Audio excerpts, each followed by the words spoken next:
Ele estava prestando serviços a uma embaixada brasileira na África. Passar o Réveillon fora de casa é um dos primeiros sinais de independência da garotada. Mas como os pais encaram esse pedido de liberdade? Domingo, no Fantástico. Quem tem Globo, tem tudo.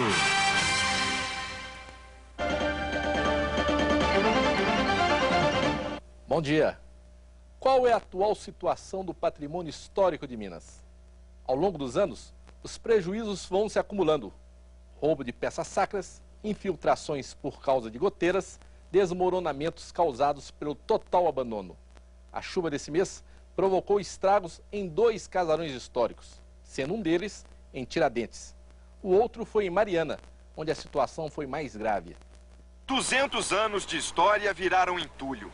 Abandono e alguns dias de chuva destruíram um casarão do século XVIII, onde teria vivido o inconfidente Cláudio Manuel da Costa.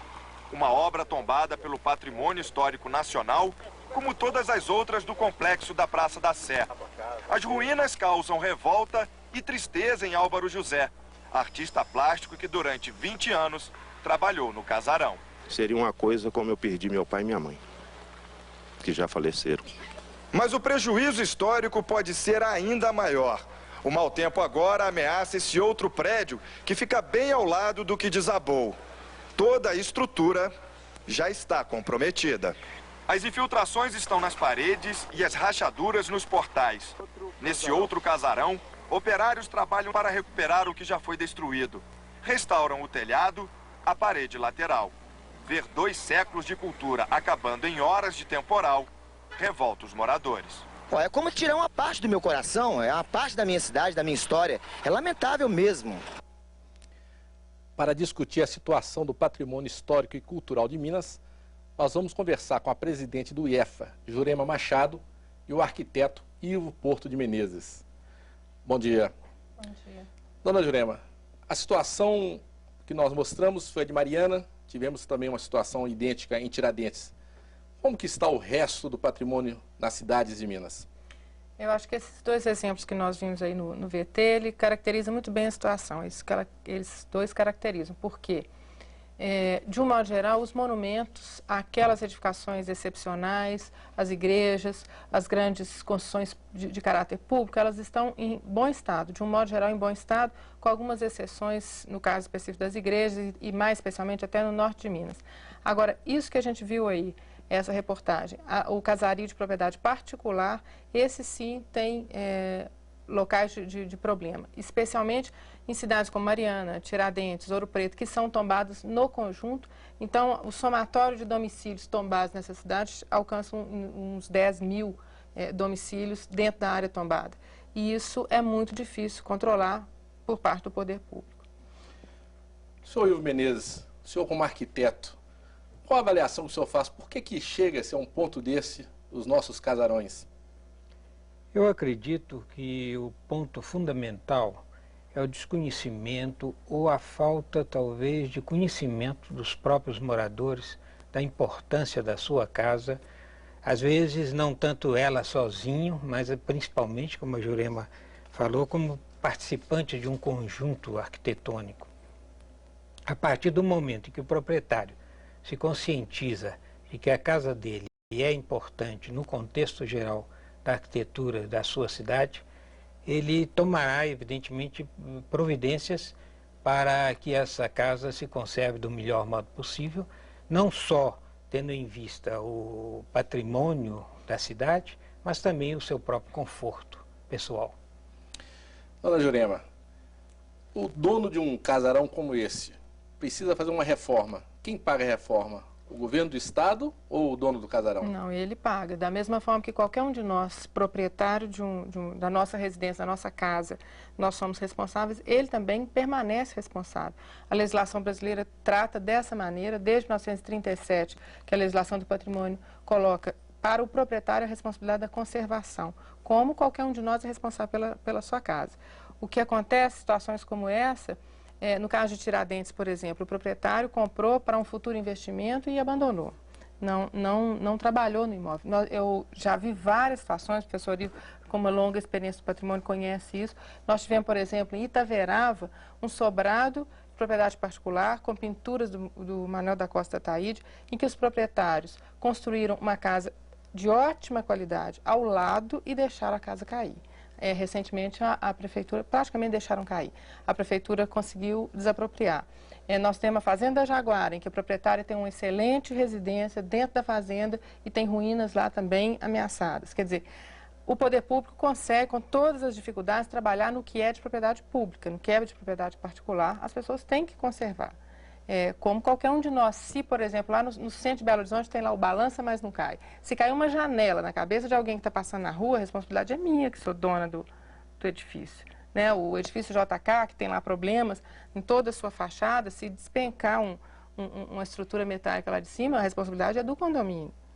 Não há porquê nos imóveis tombados essa responsabilidade não permanecer. Mas o que está faltando? Está faltando um incentivo para que essas pessoas cuidem melhor dos seus imóveis históricos? Ou está faltando uma conscientização maior, que o IEFA procure essas pessoas e faça um trabalho de conscientização? Eu acho que as duas coisas são importantes. Os órgãos de patrimônio vêm fazendo isso há muito tempo. No caso do Estado, o tombamento de Ouro de Mariana, que foi esse exemplo que foi dado, ele é federal. E os órgãos de patrimônio, o órgão de patrimônio nacional existe desde 38 e atua nessa 37, aliás, estão fazendo 60 anos esse ano. No caso de Minas, agora nós conseguimos uma lei estadual que funciona como incentivo ao patrimônio, é um incentivo às prefeituras que têm políticas de preservação do patrimônio, porque você há de convir que nenhum órgão estadual ou federal consegue ter uma presença cotidiano em todos esses locais. Minas tem um acervo muito extenso, há necessidade de uma cooperação, de uma compreensão por parte da comunidade e por parte das prefeituras. Eu acho que faltam as duas coisas. Nos faltam recursos, nos faltam possibilidade de estar mais presente dentro dessas comunidades. Agora, elas também têm que fazer a sua parte. Nós vamos fazer um pequeno intervalo e voltaremos logo a seguir.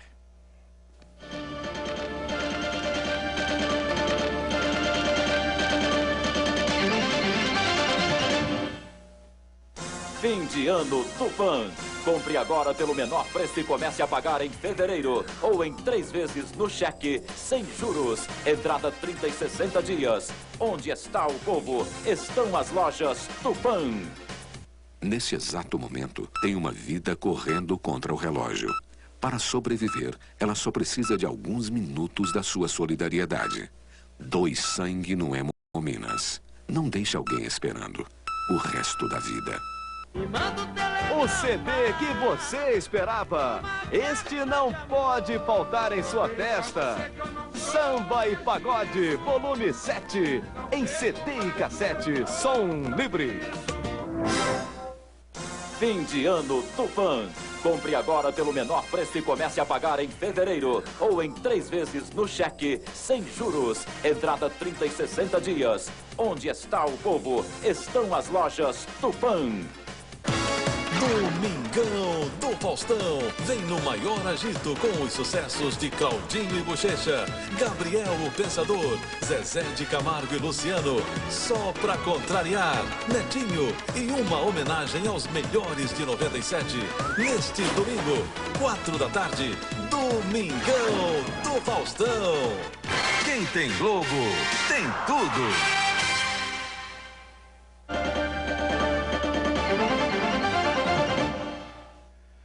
Um inimigo dos prédios históricos são os cupins. Em Ipatinga, uma igreja tombada pelo patrimônio está interditada. É a igreja de Nossa Senhora da Esperança, toda construída em madeira. As portas da igreja Nossa Senhora da Esperança estão fechadas. O mesmo material que tornou o templo conhecido é hoje a causa de sua condenação. A madeira está sendo destruída pelos cupins. Os pilares enfraquecidos não conseguem mais sustentar o teto, que pode ceder a qualquer momento. As paredes não estão resistindo, estão tombando. Os bancos, o altar, o suporte para a pia batismal e os quadros da Via Sacra também pedem socorro. Para evitar o pior, o padre fechou a igreja. A medida drástica se baseou neste laudo técnico da Prefeitura, que aponta a necessidade de uma reforma imediata. R$60 mil serão necessários para reabrir o templo mais antigo de Ipatinga. Enquanto ela não vem, as portas permanecem fechadas. Nós nos sentimos assim, tristes e solidários a toda a comunidade Nossa Senhora da Esperança, em função exatamente do fechamento da igreja. Seu Ivo, grande parte das nossas igrejas é madeira, como esta em Ipatinga. Existe um processo para poder evitar que os cupins ataquem? Existe. Existem vários processos, desde o processo que eu apliquei há 30 anos atrás, que é hoje condenado, o pentaclorofenol, até outros, cada vez se descobrindo coisas novas, processos novos, que são cada vez menos tóxicos ao homem e mais eficazes. Existem processos. O que acontece para chegar num ponto como esse que nós estamos vendo é a falta de uma prevenção aos poucos. Já chegou a um ponto que está comprometendo todo o prédio. Mas se nós acompanhássemos a qualquer pequena deterioração do prédio, fôssemos procurar as causas, procurar aonde está o cupim, de onde ele vem, como ele está atacando, qual o tipo de cupim, então nós conseguiríamos prevenir, mas que chegasse a um estado como esse da Igreja de Nossa Senhora da Esperança. No sul do estado, uma fazenda do período colonial também está sendo destruída. Uma triste situação de abandono. O casarão do século passado pertencia às famílias Junqueira e Rabelo. A construção foi concluída em 1838 na fazenda Chapadão, localizada na divisa entre Poços de Caldas e Andradas. A base foi feita em pedra com badame de madeira maciça. A técnica utilizada para fazer as paredes, pau a pique ou taipa, como também é conhecida, era usada no período colonial. Com cômodos amplos, portas e janelas grandes, o local é todo cercado com uma muralha de pedra que foi construída pelos escravos. Hoje, em total situação de abandono, a casa corre o risco de desabar. O telhado já está caindo. A estrutura de madeira também está ameaçada por causa dos cupins. A dona Maria José de Andrade Junqueira é a bisneta do primeiro dono da fazenda. Muito triste com as condições do casarão, ela ainda lembra da época em que esteve aqui. Dá muita tristeza, porque a gente não sabe quanto tempo ela vai conseguir ficar de pé, não é?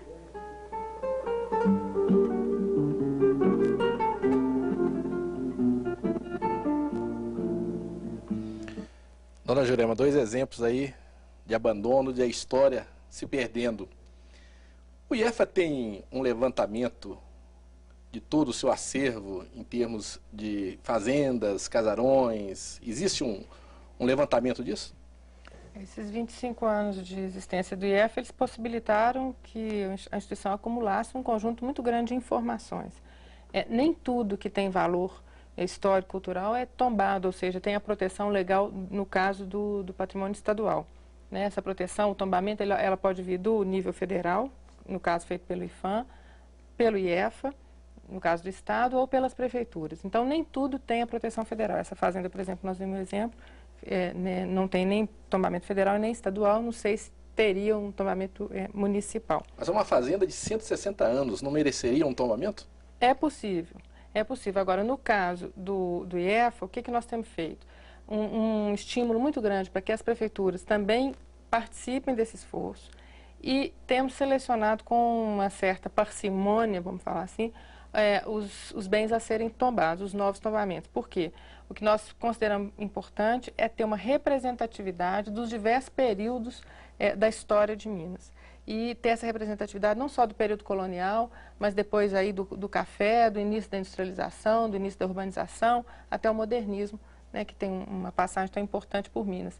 Então, esse quadro que dá um perfil de Minas Gerais, eu acho que de alguma forma ele está representado no conjunto de tombamentos que o IEFA fez. Nós não iremos tombar 100% desse universo, 100% do universo de interesse. Aí entram, de fato, as prefeituras e alguma coisa, como no caso das propriedades particulares, acaba mesmo se perdendo. Seu Ivo, é possível conciliar modernidade com o patrimônio histórico? Sem dúvida nenhuma. Nós temos que harmonizar o século XVIII com o século XX, com o século XXI. Então, ao mesmo tempo que nós temos que preservar essas coisas que vêm nos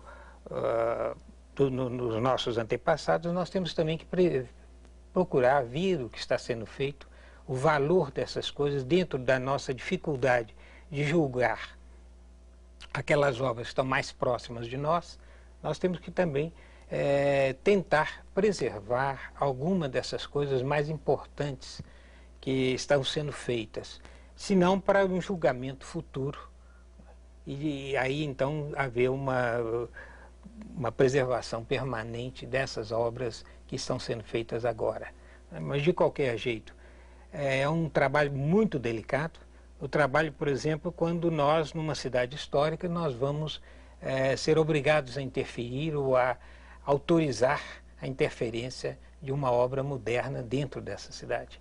Mas é preferível que se procure esta obra moderna do que simplesmente ficar copiando ou falsificando uma arquitetura, uma arte do século XVIII ou XIX.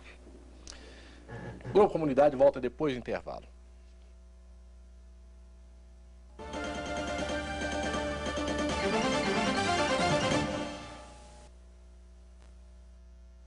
Fim de ano Tupã.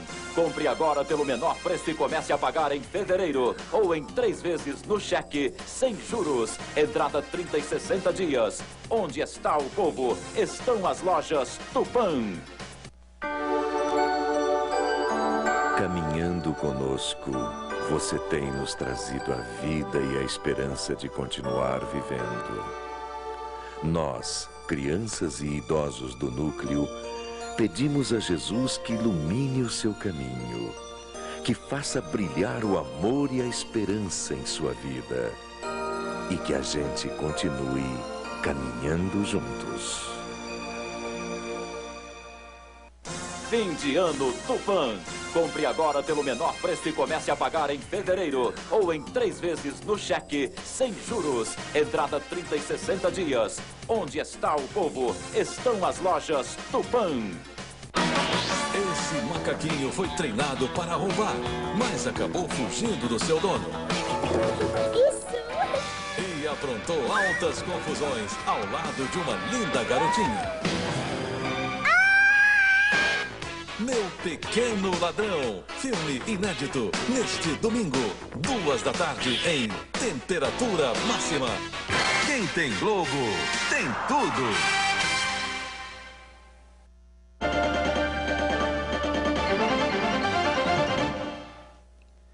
Em abril deste ano, um incêndio destruiu parte do Palácio das Artes e expôs a fragilidade do nosso patrimônio. A maioria das igrejas e museus de Minas não tem um sistema eficaz de segurança. Na igreja de São Francisco de Assis, onde está grande parte das obras de Aleijadinho, não existem extintores de incêndio. A igreja não tem seguro contra fogo. No Teatro Municipal, com capacidade para 300 pessoas, a fiação passa pela estrutura de madeira. Um curto-circuito pode provocar um incêndio. Os cabos aqui estão isolados, só que é uma situação bastante iminente de incêndio. O prédio, como os outros patrimônios históricos do município, também não tem seguro. Foi vencido o ano passado, o seguro não foi renovado. O Museu da Inconfidência é o mais bem equipado contra incêndio, mas também tem seus problemas.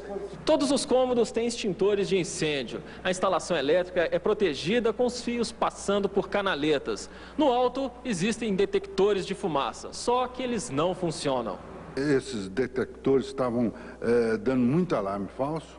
Então eles estão desativados e nós estamos exatamente abrindo um processo de licitação para a substituição disso tudo. O prédio também não é segurado. Se acontecer algum incêndio, não há dinheiro no mundo que pague a perda desses bens. Jurema, nosso patrimônio parece que está aí à mercê de incêndios e roubos. E algumas providências pequenas que poderiam ser tomadas não são tomadas. O que está acontecendo? Ele é suscetível a esses problemas que são graves mesmo. Até eu discordo que não estejam sendo tomadas providências. Eu acho que a existência dos órgãos de patrimônio, do IFAM 60 anos, do IEFA 25, garantiu pelo menos a permanência disso que está aí e ela começou até relativamente cedo em relação a esse processo de urbanização intenso, que foi o que de fato mais prejudicou a conservação das nossas cidades, do nosso acervo.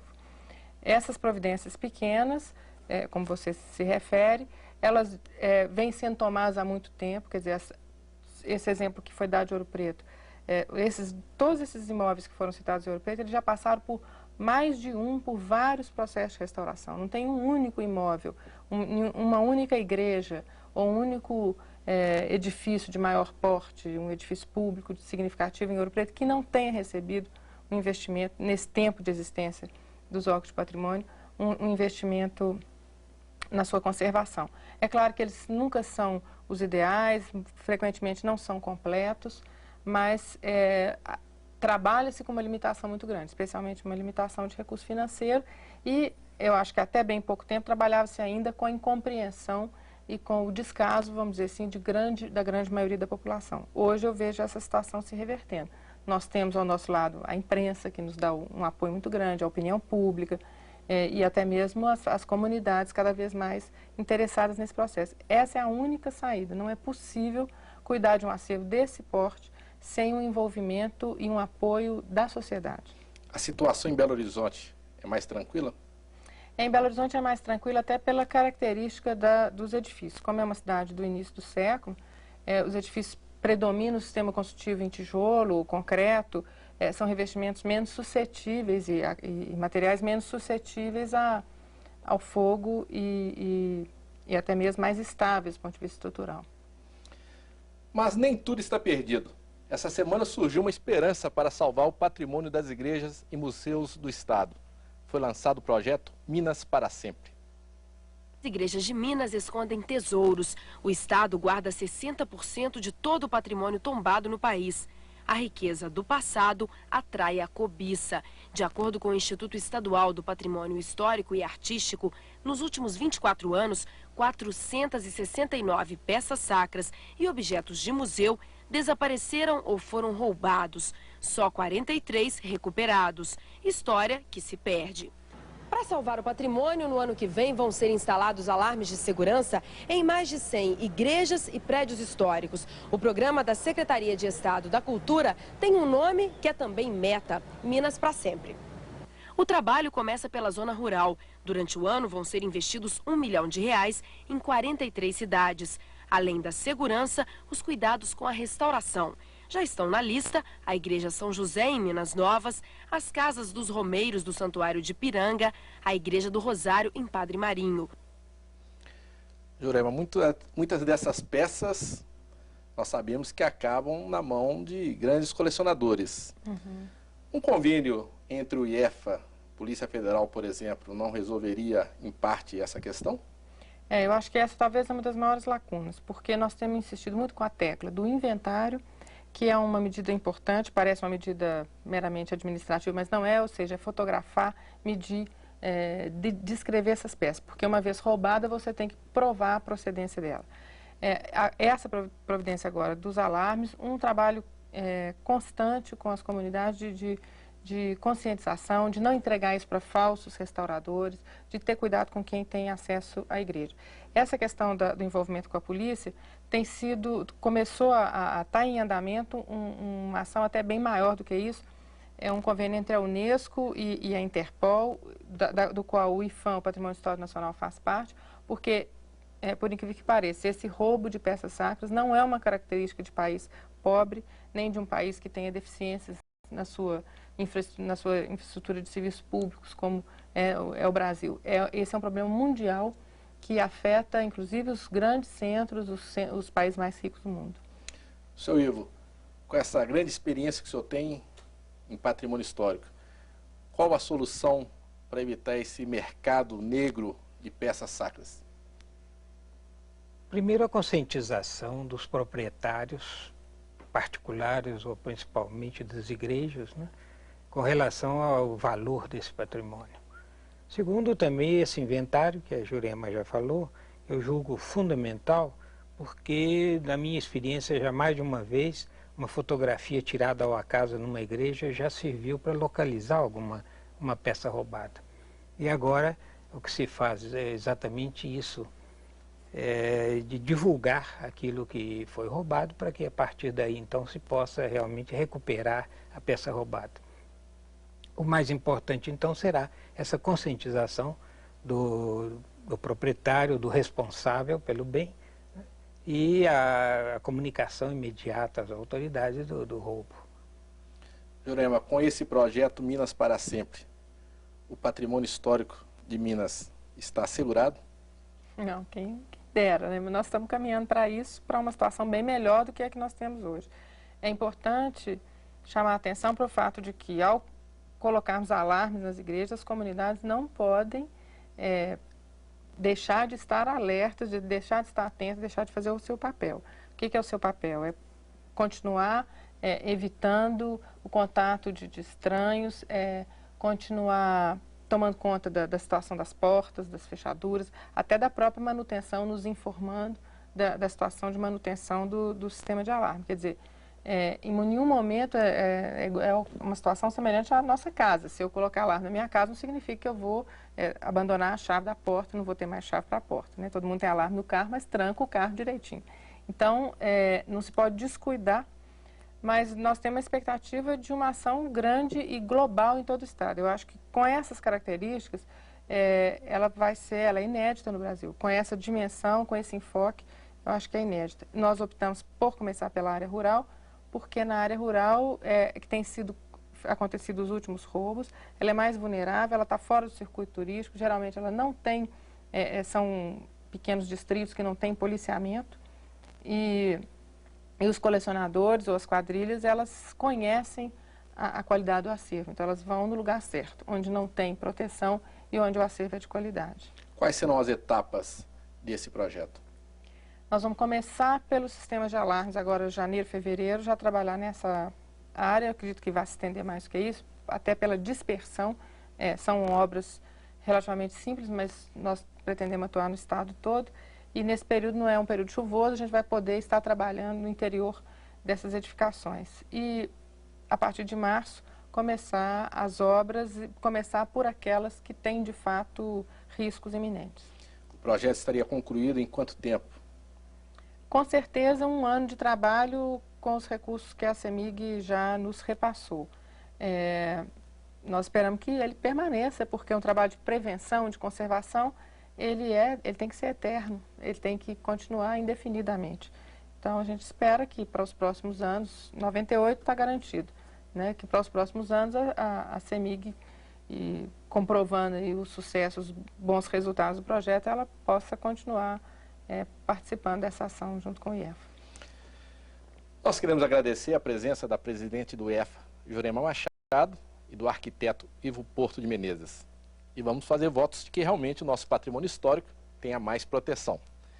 Desejamos para todos um ano novo de paz, saúde e muitas realizações. Até o próximo domingo. Rede Globo Minas. Assista agora. Pequenas empresas, grandes negócios.